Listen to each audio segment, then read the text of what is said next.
Poor paralyzed woman only had $3 for her birthday cake until a single Korean dad walked over and changed everything.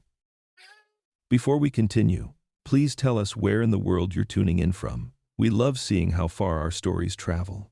Maya Chen sat in her wheelchair outside the corner bakery, staring through the glass window at a small chocolate cupcake with a single candle. $3.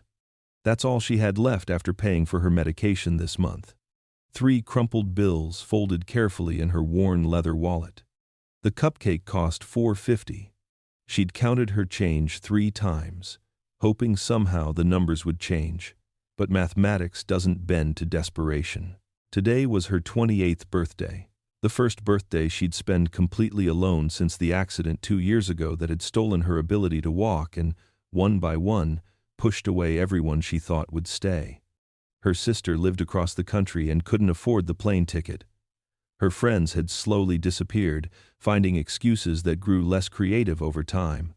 Her ex-fiancé had left 6 months after her diagnosis, claiming he needed space to process, which apparently meant processing his way into another woman's arms. The bakery was busy with the evening rush, families picking up dinner, couples choosing desserts, children pressing their faces against the glass case pointing at decorated cookies.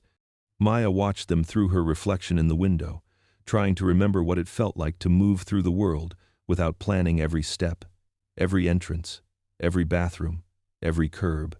"Excuse me." The voice was gentle, accented, Korean maybe. Maya turned to see a man in his mid-30s, wearing paint-splattered work clothes and a kind expression. Behind him stood a little girl, maybe 7 years old, with serious dark eyes and pigtails tied with mismatched ribbons. "I'm sorry to bother you," the man continued, "but my daughter Lily and I were just inside, and she noticed you looking at the cupcakes. She wanted to know if you were celebrating something special." Maya felt heat rise in her cheeks. Of course a child would notice. Children saw everything adults pretended not to see. "It's my birthday," she said quietly, unsure why she was admitting this to strangers. The little girl stepped closer, studying Maya's face with the unfiltered curiosity that only children possess. "Are you sad because you can't afford the cupcake?" she asked in that direct way children have before they learn to dance around difficult truths. "Lily," her father said gently. But Maya shook her head. "It's okay." "Yes, sweetheart. The cupcake costs more than I have right now." The man's expression shifted, not to pity, but to something else. Understanding, maybe, or recognition. "I'm Jin," he said. "Jin Park. And this is my daughter, Lily." "Maya," she replied, gesturing toward her chair. "Nice to meet you both." Lily whispered something to her father in Korean, tugging on his sleeve with urgency. Jin listened, nodded, then knelt down to her level for a private conversation that involved hand gestures and what sounded like gentle negotiation. Finally, Lily straightened up and announced, "We're getting you a birthday cake. Not just the cupcake. A real cake, with enough for everyone." "Oh no," Maya said quickly. "That's very kind, but I couldn't possibly." "Please," Jin interrupted, and something in his voice made her stop. "My daughter has very strong feelings about birthdays being celebrated properly. And honestly, so do I." Before Maya could protest further, Jin was holding the bakery door open, waiting for her to wheel inside. The entryway was narrow, and Maya had to angle her chair carefully, a maneuver she'd performed countless times, but which still made her self-conscious in front of others. Inside, the bakery smelled like vanilla and cinnamon, warm butter and fresh bread. Lily immediately positioned herself next to Maya's chair, not behind or in front, but right beside, as if they were partners in this mission. "What kind of cake do you like?" Lily asked seriously. "I'm not picky," Maya said, still overwhelmed by this unexpected kindness. "That's not an answer," Lily said with the logic of a child. "Everyone has a favorite. What makes you happy?" Maya thought for a moment. When was the last time someone had asked her what made her happy? "Strawberry," she said finally. "I love strawberry cake." Lily nodded approvingly and marched up to the counter. "We need a strawberry birthday cake," she announced to the teenage worker. "A big one, with pink frosting and lots of decorations. It's for our friend Maya," and it's very important." The worker looked uncertain, glancing between the paint-splattered man, the determined child, and the woman in the wheelchair. "We have a small strawberry cake left, but it's not decorated for a birthday. Can you write 'Happy Birthday, Maya' on it?" Jin asked, pulling out his wallet. "And add some candles?"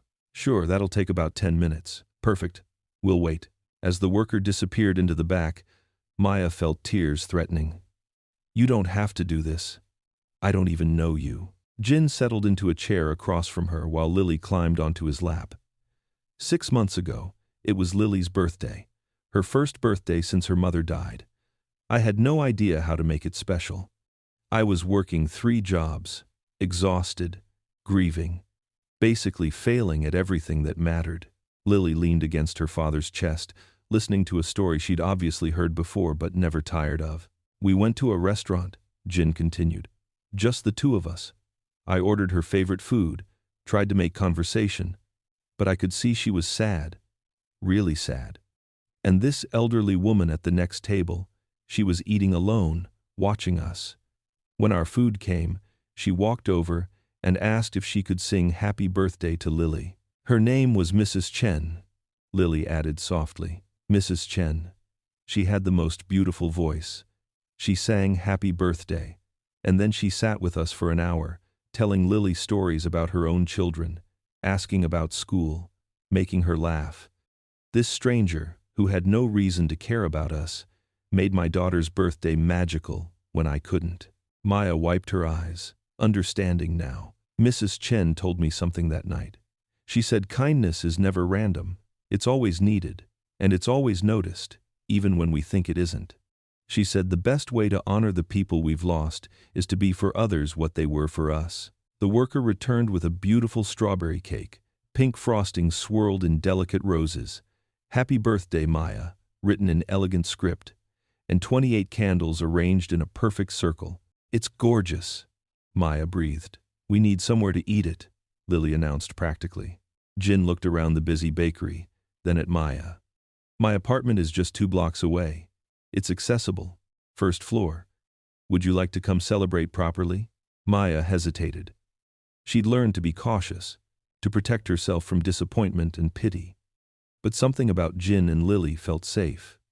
Genuine. "Okay," she said quietly. Jin's apartment was small but warm, filled with crayon drawings taped to the refrigerator and children's books stacked on every surface. Photos of a beautiful woman with Lily's eyes were scattered throughout, not hidden but integrated naturally into their life. "That's my mom," Lily said, noticing Maya looking at the pictures. "She died when I was 5. Car accident." "I'm sorry," Maya said, meaning it. "Daddy says she's still with us, just in a different way. He talks to her sometimes when he thinks I'm not listening." Jin emerged from the kitchen with plates and forks, overhearing the last part. "Do I now?" "Yes," Lily said matter-of-factly. "You tell her about your day when you're washing dishes, and you ask her what to do when I'm being difficult." "And what does she tell me?" "To be patient, because I'm still little, and I miss her too." Maya watched this exchange, struck by the easy intimacy between father and daughter, the way they'd learned to carry their grief together without letting it crush them. Jin lit the candles on Maya's cake, and Lily insisted they turn off all the lights so the candles would be properly dramatic. In the gentle flickering light, Maya looked at these 2 people who had appeared in her life like characters from a fairy tale. "Make a wish," Lily whispered. Maya closed her eyes. For the first time in months, she allowed herself to wish for something beyond just getting through another day. She wished for connection, for purpose, for people who saw her as more than her wheelchair. She blew out the candles, and Lily cheered. The cake was perfect, sweet and light, with fresh strawberries between the layers. They ate slowly, Lily chattering about school and her friends, Jin asking Maya questions about her life before the accident. Maya found herself talking about her job as a graphic designer, how she'd had to relearn everything after the accident, fighting with insurance companies for proper equipment, slowly rebuilding her client base from their living room turned office. "You work from home?" Jin asked. "Have to. Most offices aren't really accessible, despite what they claim, and clients sometimes feel uncomfortable meeting in person. It's easier for everyone if I stay invisible." "That's stupid," Lily announced. "You're not invisible. You're right here." "Out of the mouths of babes," Maya smiled. "You're absolutely right." As the evening wound down, Maya realized she hadn't thought about her loneliness once in the past 3 hours. She'd been too busy laughing at Lily's stories and listening to Jin talk about his work renovating old buildings, his dream of starting his own construction company, his challenges balancing single parenthood with career ambitions. "I should probably head home," Maya said finally, though she didn't want to leave. "How are you getting there?" Jin asked. "Do you drive?" "Hand controls. My car's parked a few blocks away." "It's getting dark. Let me walk with you." "You don't need to." "I know I don't need to. I want to." They made their way through the neighborhood, Lily skipping ahead and then circling back like an enthusiastic puppy. Maya's car was an older Honda Civic, modified with hand controls and a wheelchair rack. "This is impressive," Jin said, watching Maya transfer from her chair to the driver's seat with practiced efficiency. "You learn to adapt." Maya folded her chair and loaded it into the rack. "Thank you, both of you. This was the best birthday I've had in years." "Can we be friends?" Lily asked suddenly. "Real friends? Not just birthday friends?" Maya looked at this beautiful child who had somehow seen straight through to her heart. "I'd love that." "Good. Friends have each other's phone numbers." Jin laughed and pulled out his phone. They exchanged contacts, and Maya drove home with a piece of leftover cake on the passenger seat and something she'd almost forgotten how to feel blooming in her chest. Hope. The next few weeks fell into an unexpected pattern. Jin would text Maya in the evenings, sharing photos of Lily's latest art projects or asking for recommendations for kid-friendly restaurants.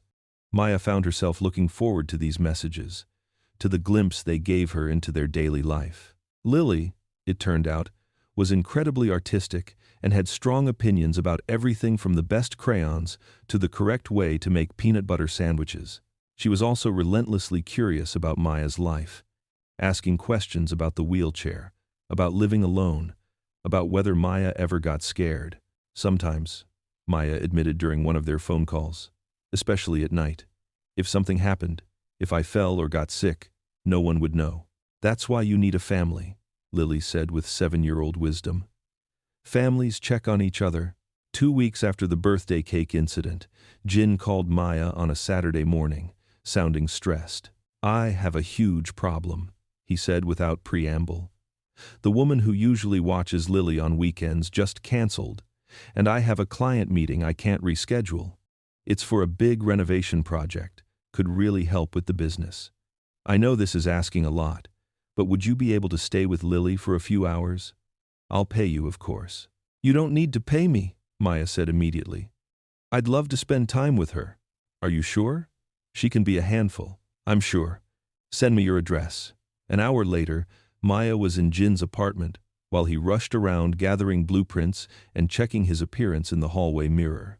"There's pizza money on the counter," he said, kneeling down to kiss Lily goodbye. "Maya has my number if you need anything. Be good." "I'm always good," Lily said, which made both adults laugh. "She's always interesting," Jin corrected, grabbing his keys. "I'll be back by 5. After Jin left, Lily looked at Maya seriously. "What do you want to do?" "I have lots of ideas." They ended up spreading a blanket on the living room floor and having an elaborate picnic with stuffed animals as guests. Lily narrated complex storylines for each toy, assigning Maya various character voices to perform. "Mr. Bear is sad because he lost his family," Lily explained. "But then Mrs. Elephant finds him and adopts him, and now he has a new family that loves him, even though he's different." Maya understood she was hearing more than a child's story. She was hearing Lily's way of processing her own experience of loss and reconstruction. "Does Mr. Bear miss his old family?" Maya asked gently. "Yes, but missing them doesn't mean he can't love his new family too. Love isn't like cake. You don't run out if you share it." This child was going to grow up to be either a philosopher or a therapist, Maya thought. When Jin returned that evening, he found Maya and Lily in the kitchen, making what Lily proudly announced was friendship soup. They'd apparently emptied half his pantry into a large pot, creating something that smelled surprisingly good despite its unconventional ingredients. "How did it go?" Jin asked, though the scene answered his question. "Maya is the best babysitter ever," Lily announced. "She knows all the voices for my animals, and she helped me write a letter to Mommy." Jin's expression shifted. "A letter? We put it in a balloon," Lily explained matter-of-factly. "So it can fly up to heaven." Maya said that's how angels get their mail. Jin looked at Maya over his daughter's head, something unreadable in his expression. Later, after Lily was in bed, Jin and Maya sat on his small balcony, sharing a cup of tea. "The letter thing," Jin said quietly.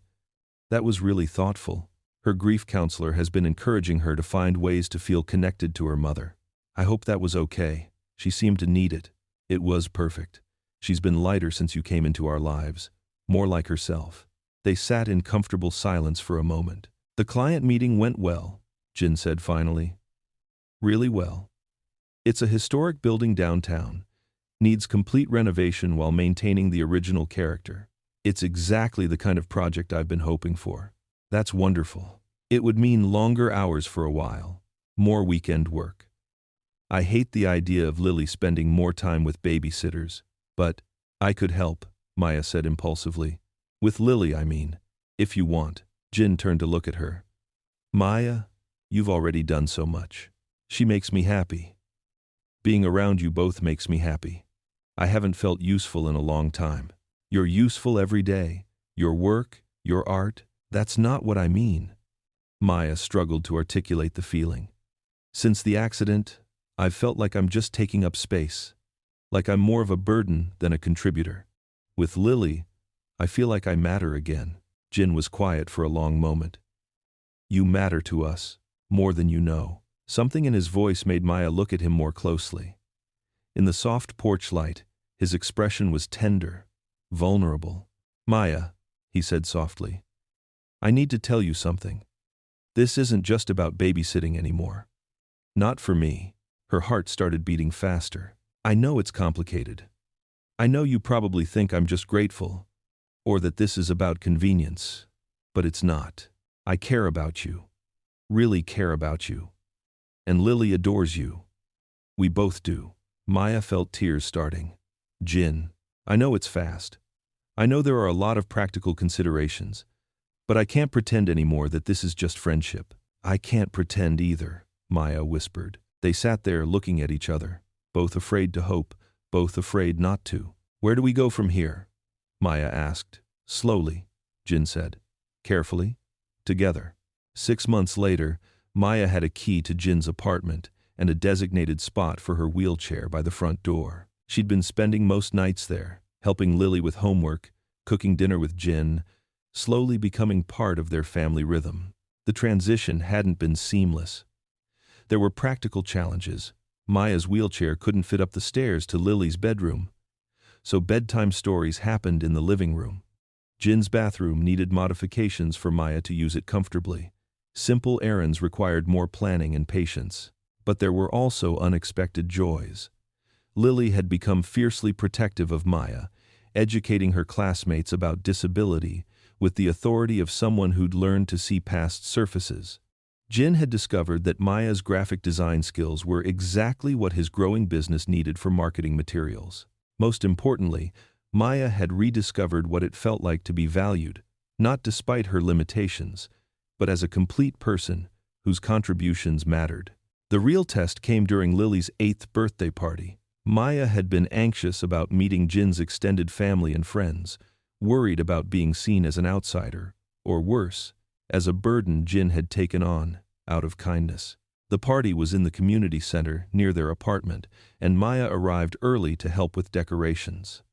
She was arranging balloons when Jin's sister Jennifer arrived with her teenage sons. Maya had heard about Jennifer, knew she'd been skeptical about Jin's relationship, worried about the impact on Lily of having someone with a disability so central to their lives. "You must be Maya," Jennifer said politely. But Maya caught the assessment in her eyes. "Nice to meet you," Maya replied, continuing with the balloons. "Aunt Jennifer," Lily burst through the door. "Maya's here. Maya, show Aunt Jennifer the decorations we made." For the next hour, Maya watched Jennifer observe her interactions with Lily, with Jin, with the other parents as they arrived. Maya could feel herself being evaluated, and it made her self-conscious. The moment that changed everything came when one of the other children, a boy named Marcus, made a thoughtless comment about Maya's wheelchair being weird and scary. Before Jin could intervene, before Maya could respond, Lily stepped forward. "It's not weird," Lily said firmly. "It's just different. Maya uses a wheelchair because her legs don't work, but everything else about her works perfectly. She's smart and funny and kind, and she makes the best friendship soup in the world. If you think wheelchairs are scary, that's your problem, not hers." The adults stood frozen, but Lily wasn't finished. "Maya is part of our family now. That means if you're mean to her, you're being mean to us too. And that's not okay." Marcus's mother looked mortified and quickly ushered her son away to apologize properly. But Maya barely noticed. She was watching Jennifer's face, seeing the exact moment when skepticism transformed into respect. Later, as they cleaned up after the party, Jennifer approached Maya. "I owe you an apology," she said without preamble. "I was worried about Jin getting involved with someone who might need taking care of instead of being a partner. I was wrong." "You were protecting your family," Maya said. "I understand that." "No, you don't understand. I wasn't just wrong about you. I was wrong about what strength looks like. Watching you today, seeing how Lily has grown, how confident she's become, how happy Jin is, you're not someone who needs taking care of. You're someone who takes care of others." "We take care of each other," Maya corrected gently. "Exactly. That's what I missed." That night, after Lily was asleep, Jin and Maya sat in their usual spot on the balcony. "Today was perfect," Maya said. "Even with Marcus being a little jerk? Especially with Marcus being a little jerk. Did you see how Lily handled that? She's amazing. She learned that from you. The way you've taught her to see people, to stand up for what's right." Jin reached for Maya's hand. "She learned some of it from you too. Before you came into our lives, Lily was still pretty fragile. You've helped her find her voice." They sat quietly, comfortable in each other's presence. "Maya," Jin said eventually, "I have something I want to ask you." Something in his tone made her look at him more closely. He looked nervous, excited, determined. "We've been talking about getting a bigger place, one that works better for all of us." "Right. What if, instead of finding a place where you visit, we found a place where you live? Officially. Permanently." Maya's heart started racing. "I'm asking you to move in with us. Really move in. Make this official. Build a life together." "Jin, I know it's a big step. I know there are things to figure out. But I love you, Maya. Lily loves you. We want you to be part of our family, not just sometimes, but always." Maya felt tears starting, but they were happy tears. "Yes," she said simply. "Yes, I want that too." They found a small house 3 months later, a 1,920 craftsman, with enough space for all of them, and a ramp Jin built himself leading to the front door. Maya converted the sunroom into her office. Lily claimed the bedroom with the window seat, and Jin set up his workshop in the garage. The first night in their new home, they had dinner on the living room floor, picnic style, like that first day Maya had babysit Lily. "This feels right," Maya said, looking around at their boxes and furniture, at Lily's artwork already taped to the refrigerator, at Jin's tools organized neatly on the counter. "It feels like home," Jin agreed. "It feels like forever," Lily added, and both adults looked at her in surprise. "Forever?" Maya asked. "Before Maya came, everything felt temporary," Lily explained matter-of-factly. "Like we were waiting for our real life to start. Now it feels like this is our real life. Like we're going to be together forever." Maya and Jin exchanged glances over Lily's head, both thinking the same thing. Out of the mouths of babes. A year later, on Maya's 29th birthday, they were back at the same bakery where they'd first met. But this time, instead of sitting outside with $3, Maya was inside with her family, choosing a cake for her birthday dinner.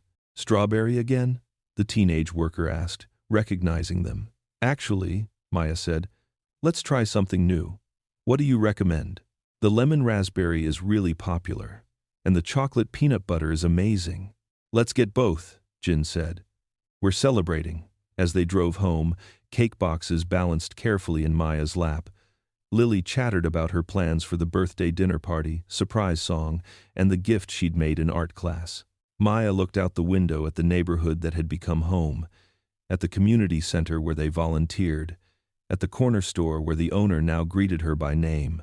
2 years ago, she'd sat outside a bakery believing she was completely alone in the world.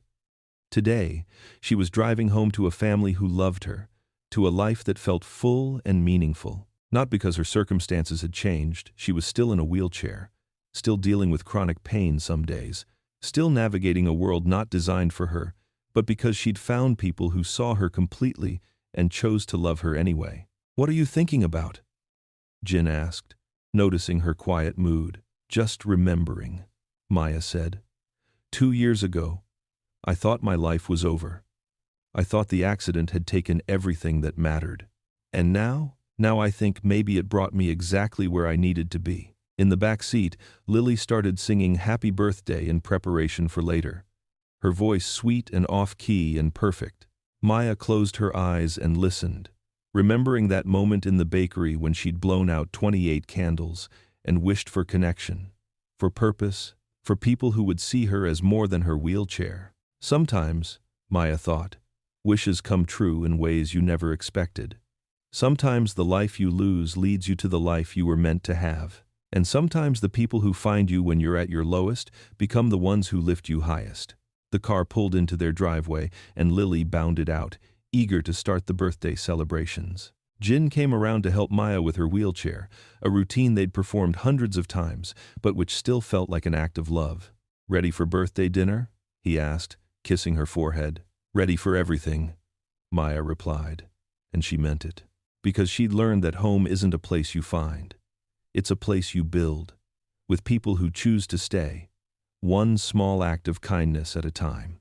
And sometimes, if you're very lucky, it starts with strangers who see you sitting outside a bakery and decide that everyone deserves to have their birthday celebrated properly. Maya wheeled up the ramp to their front door, followed by Jin carrying cake boxes and Lily dancing with excitement. Inside, their house was warm and welcoming, filled with the evidence of a life being lived fully. Lily's school pictures on the mantel, Jin's work boots by the door, Maya's graphic design awards displayed proudly on the living room shelf. This was her life now. Real, complicated, beautiful, chosen. And it had all started with $3, a strawberry cupcake, and 2 strangers who decided that kindness was always needed, always noticed, and always transformative. As Jin had said that first night, love isn't like cake. You don't run out when you share it. In fact, the more you give away, the more you seem to have. And Maya, who had once thought she had nothing left to offer the world, had discovered she had everything to give: her heart, her skills, her laughter, her presence. She was living proof that sometimes the best families aren't the ones you're born into. Sometimes they're the ones who find you when you need them most and choose to stay, building something beautiful out of broken pieces. One shared meal, one bedtime story, one birthday cake at a time. The door closed behind them, and their real life continued, imperfect and joyful and entirely their own.